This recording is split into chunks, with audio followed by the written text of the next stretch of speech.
would like to say a few words before we start. Yes, thank you, Karen. Yeah, I would like to say hello to everybody. Thanks for coming and getting up that early. To be honest, in my career, it's probably the most early press conference in my life. I haven't had a press conference at 9 a.m., but due to the fact that we have the next game coming up on Sunday in 2 days' time, and I will have the first training session with the players, there was no alternative to having a press conference at 9, and I'm very much looking forward to the next couple of days, weeks, and months working together with you. And once again, thanks for coming here and spending the time with us. Okay, if you'd like to raise your hands. Simon? Hi, Ralf. We were led to believe that roughly this time last year you spoke to Chelsea and said you didn't want to be an interim manager. I don't know whether that's true, but what can you achieve in the 6 months you've been given here, and what is your vision for Manchester United? I mean, at the time when Chelsea contacted me last year or this year in February, they only spoke about the option to become interim manager for 4 months. So it was in February, without any perspective to work in the long term together. And here now we are talking about 6.5 months.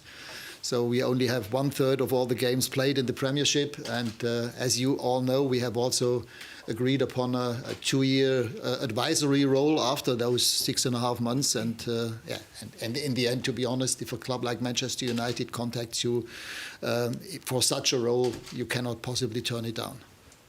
I mean, do you look at last night, for instance, and think there are things that I can change straight away? How are you going to do this? Because the team have done well the last 3 games, but before that, it's not been so good at all. I mean, obviously, I've watched the latest games. I watched not only last night's game, but also the games against Watford and against Chelsea. And on TV, when I didn't know that there would be contact in the next days, I also watched out of interest the games against Liverpool and against Manchester City. So I'm pretty well aware and acquainted with what's happening here in the club and in the Premiership. I think it's pretty obvious that the team have abundant talent, young talented players, but also enough experienced players in the squad. But I mean, the major target for me in the next couple of weeks is just to bring more balance into the team. Even yesterday, we conceded 2 goals. We needed 3 goals in the end to win the game. And if you look at the total goals, number of goals conceded, it's almost two on average per game, and this is just too much. So this is my approach to help the team to get more balance, to get more control on the game. And yesterday's game, I mean, it was exciting for the fans, but even for myself as the future coach, those are not the kind of games that you need every day, because in football, for me, it's to minimize the coincidence factor and to have control and gain control on the game. And this is in football what it's about. And this is my approach. I will try to help these outstanding, talented players to try and get and keep the way away from their own goal. Jamie Jackson? Hi Ralph. Hi. I'm Jamie Jackson from The Guardian. Nice to meet you. Just to ask you, how easy is this going to be for you to turn around Manchester United with that, consistent, good performance? And I'm guessing the aim is top 4 minimum, I guess, for you to finish. I mean, the aim in the first instance is to win the next game, but the next game is on Sunday, so I have maybe 1 training session. Of course, I also have the training session today, but I can only introduce myself to the players this afternoon. The training will start at 3 o'clock. The players who have played last night, they cannot train today, so literally it's 1 training session. So there are not that many things that you can change on the training pitch, but it's, of course, about getting to know the players, speaking to them, letting them know what the approach will be. It will not be easy in the middle of the season. I'm fully aware, and I have enough experience to know that you cannot change everything within 1-2 days, or not even in 1-2 weeks. Other German coaches who have come to the Premiership have made the same experience. But it's about winning games, and in the end, I'm very ambitious, like the whole club, like everybody in the club, like all the players, and we want, in the end, to make the most successful season out of it that is possible. Right now, we have to be realistic. The distance between us and the top three is big. But on the other hand, we will see. It's about developing the performance and, as I said, help the team to get a feeling of how can we control the game. You did really well with Hoffenheim, among other clubs. Is this the toughest challenge of your sort of very long career? I mean, it's obviously the biggest club, but it's one of the biggest clubs, if not the biggest club in the world. So, of course, it's a massive challenge, and I'm more than excited to work with those kind of players that we have here. Yes, it's a big challenge, but as I said, I have also worked with other top star players at Schalke. It was a similar situation. As I said, I'm more than happy to work with this group of players. David? Hi, Ralf. If you are successful in the next 6 months, there will inevitably be a clamour for you to continue as manager. Is that a possibility, or is it set in stone that you will stop after 6 months and then go into the consultancy role? I mean, the people with whom I have spoken so far, they have been very clear about that we are talking about a 6.5 months role as a manager currently. We have never spoken about what will happen in the summer. Right now, I'm fully aware that they might be looking for a new manager. If they will then speak with me about that, we will see.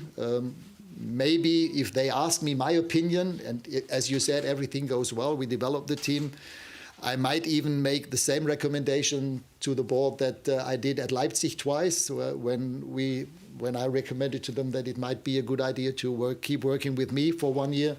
But this is all hypothetical. We cannot speak about that. For me now, it's about winning the next games, and this is the major focus. Ian? Ralf, when you look back at the 8.5 years since this club won a Premier League title, I know that wherever you've been around Europe, you will have been observing a club like this. What have you seen over those 8.5 years between winning that last title and where the club and the squad is now?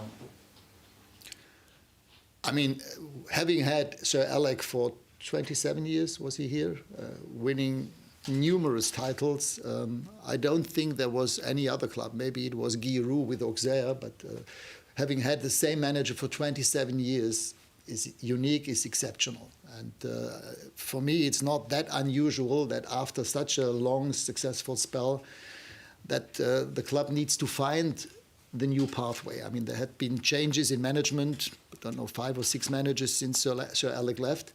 And therefore, it was also difficult for the club to have to gain continuity with regard to signing new players, developing, sticking to the DNA of the club. And I think this is vital in modern football, that you do that. And for me, it's not that unusual that there were so many changes.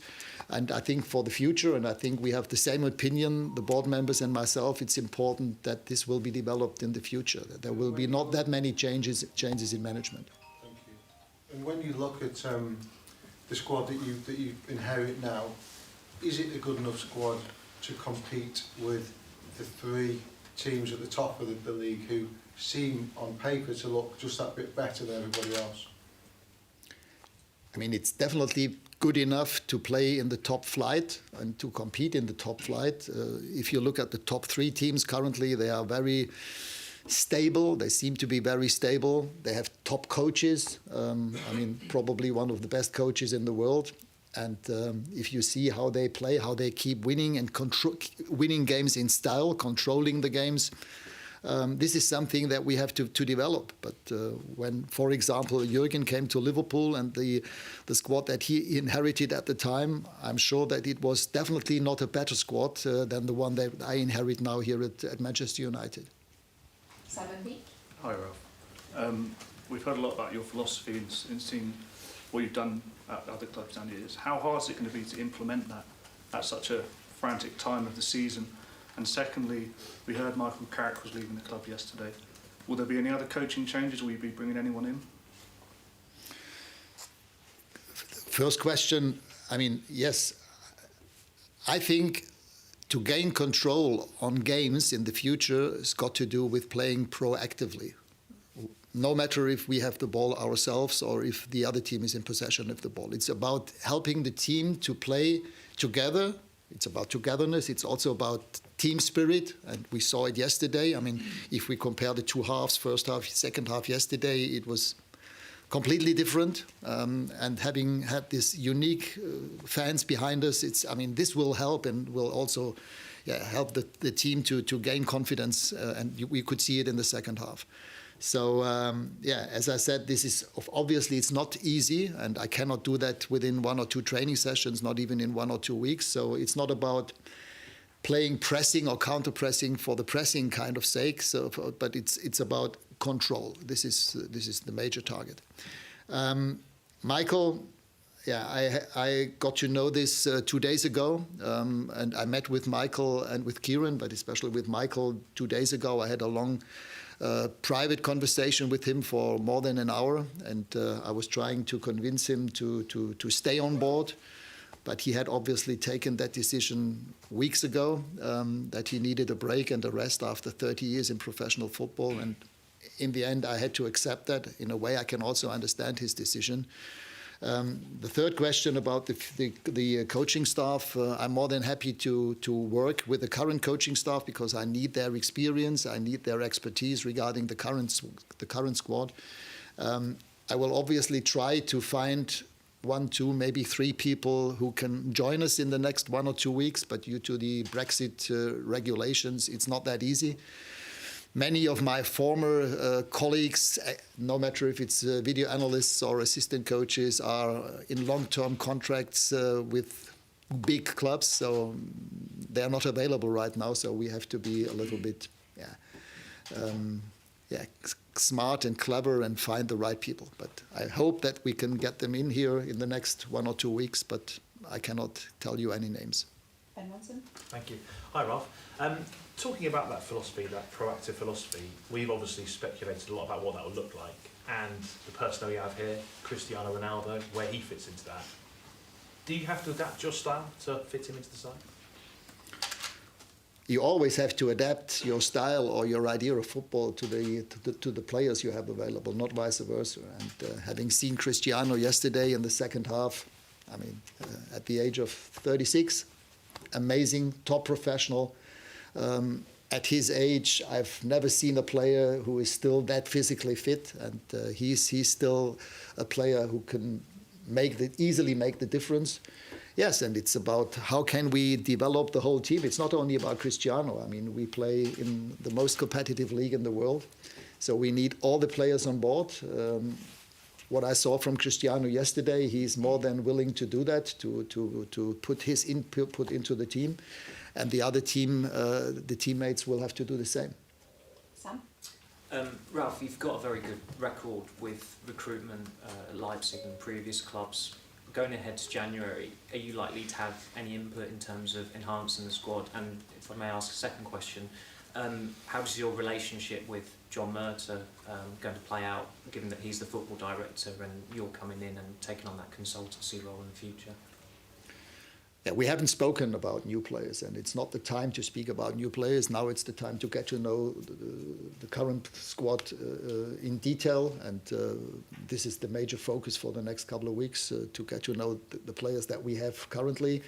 The squad is definitely not too small. There are enough players in the squad, and maybe at Christmas, after Christmas, there will be a time to speak about possible transfers in the winter.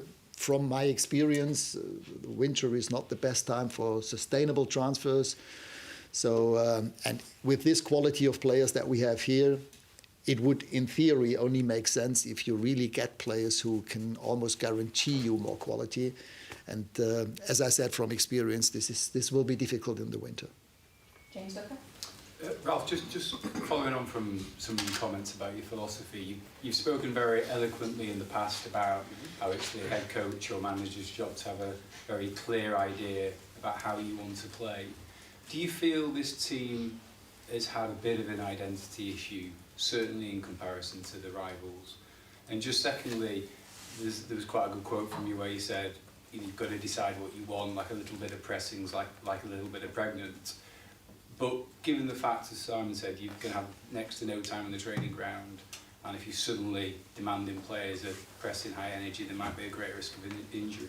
Do you think you're going to have to compromise a little bit over the next 6 months? It can only go game by game, step by step.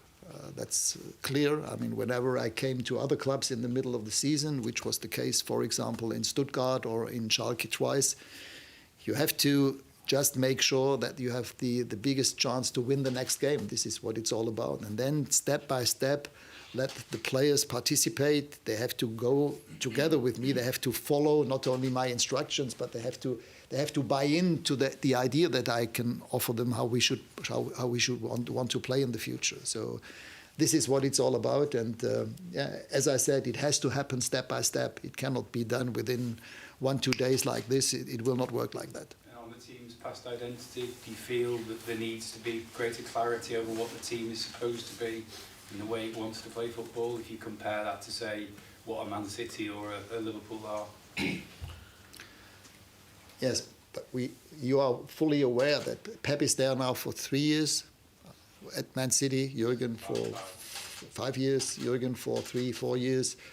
Okay, Thomas only came in February, but still, I mean, they have. There are time-wise maybe a little ahead of us, how they wanted to develop, but still, I mean, I'm more than happy with the quality of players that we have here, and I'm sure that if we can help them to get better in those areas that brought us into the position that we are currently in, that we can take the next possible steps, and this is what it's about. Hi Ralf, just in terms of your own career, has it always been an ambition to come to the Premier League, and your name has been mentioned when there's been managerial changes here in the past? Have you been close to coming in the past? I mean, as you all know, I studied when I was a young student. I studied English at university to become an English teacher, English and PE back in the late 70s, early 80s. At the time, I also lived in Brighton, lived in a host family, and since then, I fell in love with English football. When in the 80s, early 80s, I went took the fast train from Brighton to Victoria Station, and I watched every 3 days a home game in the old Highbury, in the old White Hart Lane, or even in Liverpool. I went to Goodison. I was not here at the time because that was too far away from Brighton. But since then, I have always very much cherished the way that teams are being supported. And I mean, even yesterday, I think this is absolutely unique. You will find very, very few football clubs in the world with that much of support. This is, for me, football in the purest sense, as it was in those times. And as I said, for me, it's more than exciting to now be part of that atmosphere. And as I said, this should help any team, and especially our players, to get on track and play at the highest on their highest possible level. Hello, Ralf.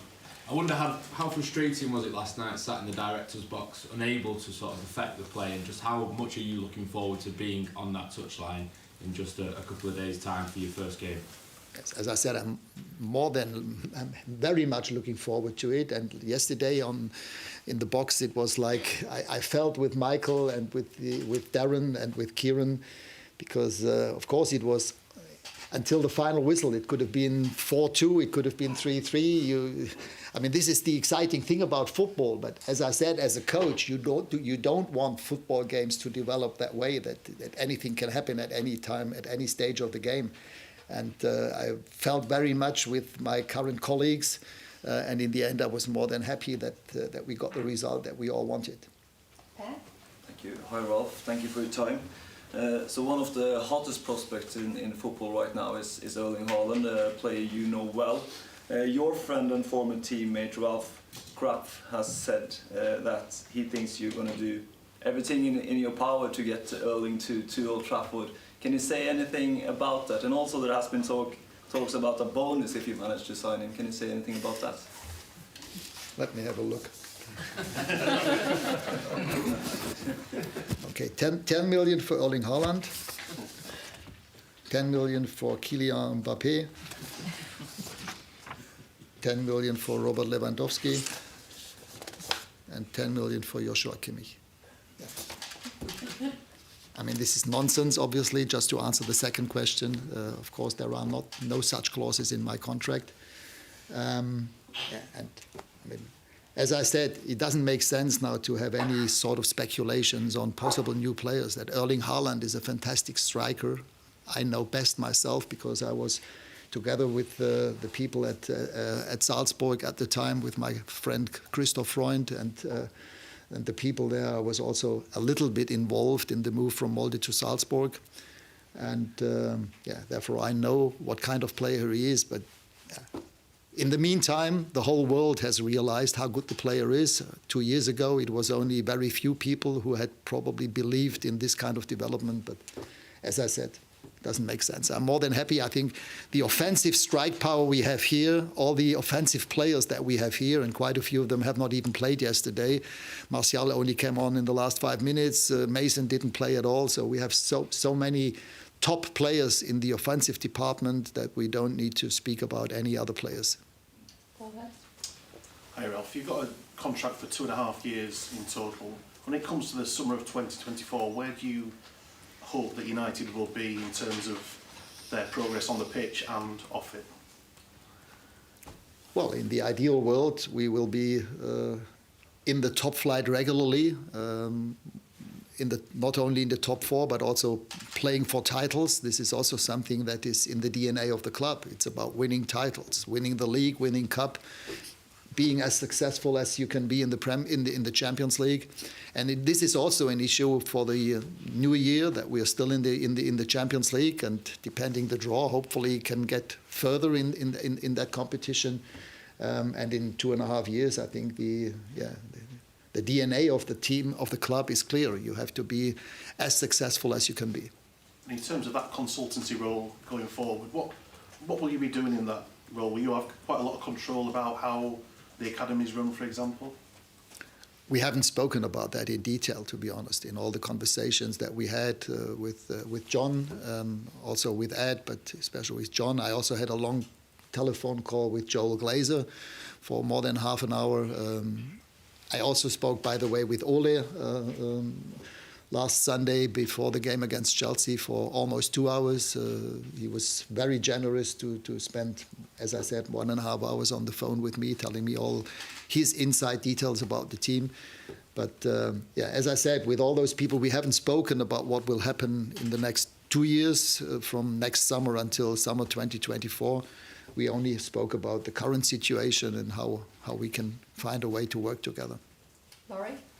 Hi, Ralf.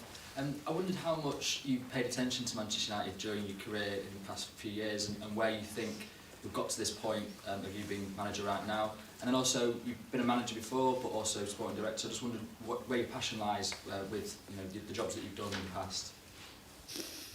Yes, of course, I have always followed the development of the club. We played here 10 years ago with Schalke in the semi-final, but at the time it was even a big surprise that we qualified for the Champions League semi-finals against Inter in the weeks before that. Yes, coming back to the second part of the question, when Mr. Mateschitz called me in the summer of 2012. He wanted me to become the head coach of Salzburg at the time, and I said, even for that, we don't even need to meet. So he insisted. He flew over with his own helicopter with Gerard Houllier on board. They flew to my home city. Then he asked me, where could we land? I said, I don't know. Can we land near your house? I said, sorry, maybe we made a mistake when we planned the garden of my house. There is no space where you can land with your helicopter. So then he flew to the place where Uli Ferber and Andrea Berg, a famous German singer, lived. And then we met an hour later. We discussed for 4 hours. And after 4 hours, he asked me, Ralf, Mr. Rangnick, what are we doing wrong in football? Why are we being so successful in Formula One, and why are we not so successful in football? And what would you change? And at the time, they had, to put it positively, very experienced squads. They had players who signed their last contract with good money, with nice standard of living in the two cities, in Salzburg and Leipzig. And I said to him, I would change that. I would try to find players who sign their first or second contracts in their career.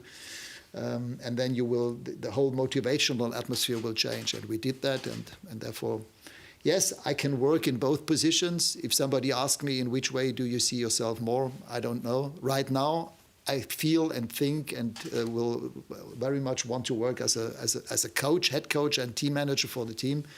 And this is what I've done in, I would say, 90% of the past 25 years in my career. Okay, we need to finish up now. We'll finish with Andy Mitton. Good morning. What was your view of Manchester United historically? What do you know about the history of this club? What should this club be?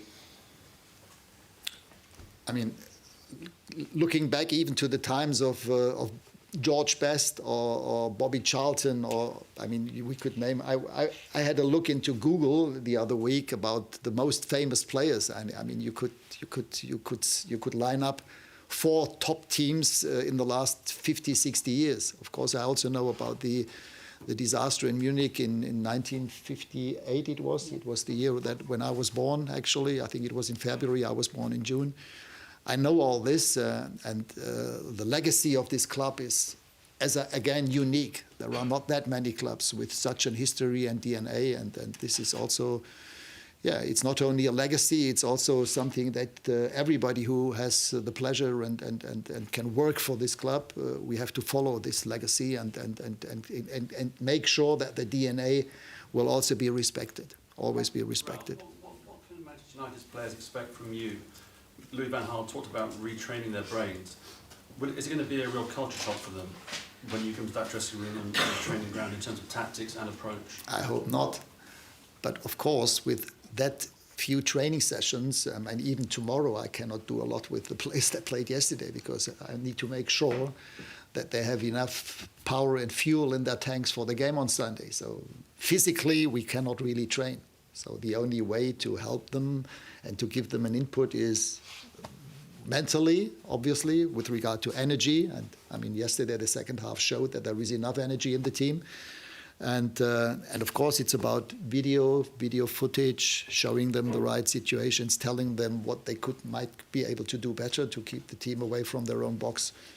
Those are the kind of things. Of course, it's train the brain. I mean, modern football in the last 10 years, since football has completely changed into a more physical, more athletic, more vertical, more high-speed ball game. I mean, if you watch games in the early 2000s and compare it with now, you wouldn't believe it's the same ball game. It has completely changed, and in order to develop teams, you need not only to train the bodies but also the brains. Ralf, could I just check one thing factually? Sorry, with the consultancy role, normally if somebody's a consultant, that allows them to work for other places as well. Will that be the case with you in the consultancy, or will you be working specifically and only for this football club during that time? Again, we haven't spoken about that. The club told me that they would want to work with me not only in the short term, but also in the at least medium term. They also want to benefit from my experience and expertise, and that was this would be a question you would have to ask to the board members. But for me, I think it was, in the first instance, as I said, I could not turn down this proposal for the next 6.5 months. And including then the following 2 years, I think it was a perfect thing for me to do. Okay, so do you have a question? Oh, sorry. Yeah. Ralf, you were at the game last night. I just wanted to ask you, for everybody really, your likes and dislikes of what you saw from the performance last night. I mean, all of you saw the game yourself, so the first half was shaky, to put it that way, with this unlucky goal. I mean, all of a sudden you saw an empty goal. I think even the referee didn't realize that David was lying on the goal line. Had he seen that, he would have probably interrupted the game, I would suppose. But he didn't see it. He only saw it when the shot crossed the goal line, and everybody was saying, "Oh, what is this? Where is the goalkeeper?" And even myself, I said, well, "Where is David?" And then I realized he was lying on the floor, being injured. And from then on, it was very clear that it could only be the VAR to decide is it a goal or not. And after that goal, it was a major blow for the team. You could see it. There were at that time lacking confidence, which is normal after the last couple of weeks with having lost that many games and conceded that many goals. And therefore it was important to get the equalizer before before half time. And then for me in the first 20 minutes what I saw was impressive. The way that they then for 20 minutes played in their half when they closed down Arsenal in their box, and then you could see the potential that is in the team. But we have to do that more sustainably to as I said, to transfer the game away from our own box more into this area where we have our assets and our weapons in the team. Okay, guys, thank you very much. Thank you. Bill.